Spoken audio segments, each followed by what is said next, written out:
500 kwa mwezi. Apokei, nakwambia mimi. Apokei.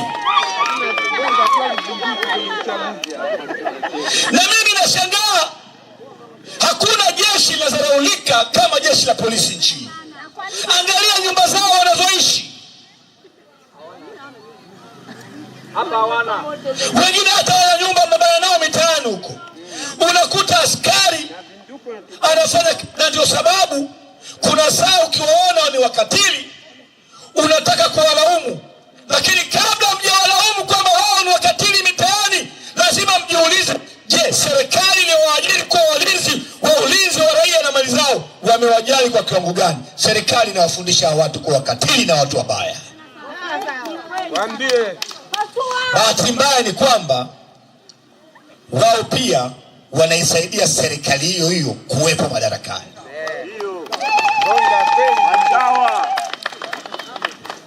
Sasa mfumo mzima wa fikra nchini umekufa. Na ndugu zangu, mtu asikudanganye, nchi inabadilishwa na fikra. Mungu anasema, Suleiman alisema, haki uinua taifa, sio rasilimali. Kukiwepo na haki ya kujali utu, utamlipa polisi vizuri, utamlipa daktari vizuri, utamlipa mwalimu vizuri, kwa sababu utawalipa wafanyakazi vizuri, na utatamani watu watibie vizuri wasife. Utatamani barabara ziwe nzuri, watu wasipate ajali, watu watembee kwa wakati. Utatamani vijana wawe na maisha bora, wazee wawe na maisha bora. Ukitamani ikawa ni tamaa ya moyo wako, huwezi kufanya ufisadi, kwa sababu kila fikra yako utakuwa unataka na fedha za nchi ziende zikaboresha maisha ya watu. Leo Morogoro haina barabara hii. Jana tumetoka saa 10 alfajiri pale Ifakara, tumefika Mrimba saa 6 mchana. Mahali kilomita 150 ingekuwa ni Marekani, unatembea kwenye highway lisali moja. Safari ya lisali moja unatembea masaa 7, utapataje maendeleo? Nikafikiri nimeongea kitu cha kusikitisha. Mtu mmoja akasema ilipokuwa mwezi wa 3 na mwezi wa 4 wakati wa mvua, ulikuwa unaondoka saa 10 Mrimba, unafika saa 4 usiku Ifakara, kilomita 150. Yaani maana yake kilomita moja ni kama unaendesha kwa lisali moja. The global AI market is projected to reach $1,770 billion by 2030.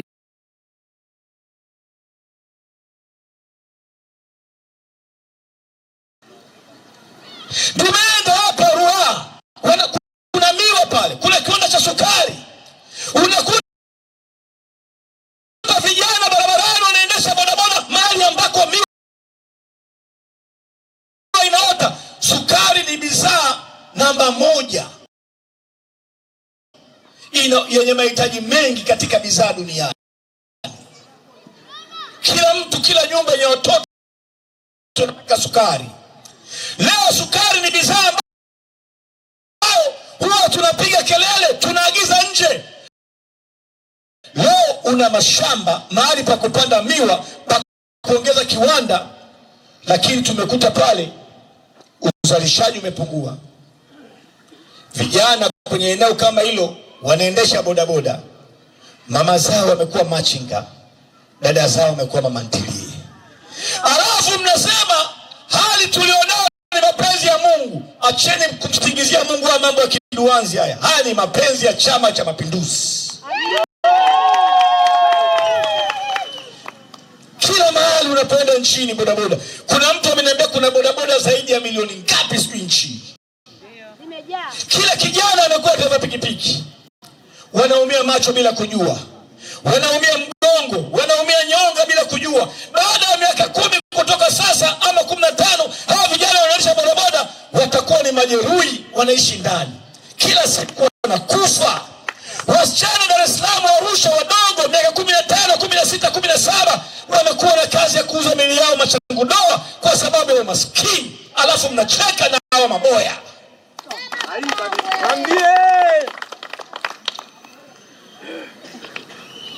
Mnasema mheshimiwa,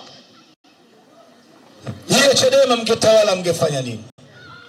nchi duniani kote, utawala ili ufanikishe maisha ya binadamu, mpende jirani yako kama unavyoipenda nafsi yako. Pende jirani yako kama unavyopenda nafsi yako. Nimetoa mfano jana pale Mlimba. Mbwa Canada, mbwa ana thamani kuliko binadamu anavyosema. Mbwa ukipiga mbwa, jirani akasikia mbwa analia, anapiga simu 911, zitakuja gari 3 ya polisi, ya kutetea haki za wanyama na ya kudili na watu wanaokaribia kuchanganyikiwa. Sababu unaonekana wewe unayepiga mbwa umekaribia kuchanganyikiwa. Utaenda, utashtakiwa, utaandika maelezo.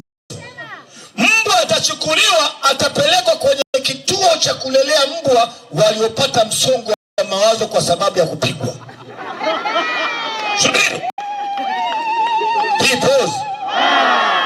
Pause.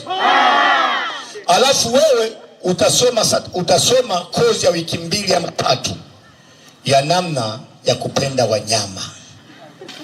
Alafu ile kosa lako linaingia kwenye kitu kinaitwa social insurance.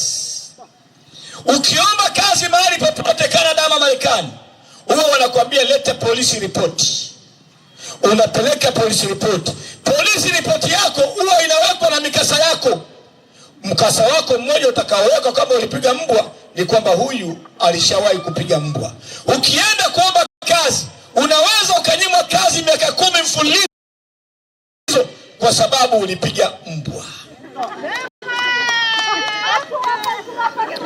Hapa mwanamke anafia hospitali kwa kuongezewa, ni mjamzito, kwa kuongezewa damu ambayo sio grupu yake.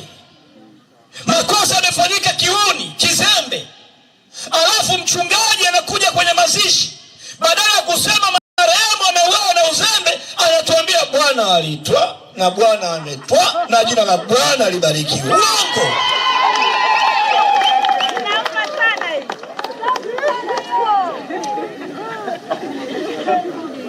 Watoto wengi wanakufa umri wao hujafika, tunawasingizia Mungu. Mtoto mdogo anakufa kwa sababu gani? Nchi hii bado typhoid inaua.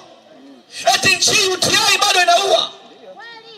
Typhoid maana yake umekula chakula kichafu, ama umekula kinyesi, ama maji machafu.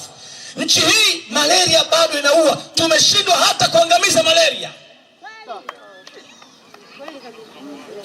Nilimwona huyu mwalimu wakati fulani kule Geita, anatoa ripoti ya siku siku ya watoto ama kina mama. Anasema Mheshimiwa Rais, hata hivyo kipindi kile yuko waziri wa mambo ya afya, akataja idadi ya watoto ambao, anasema idadi ya vifo vya watoto na mama mjamzito imepungua kutoka hii mpaka hii.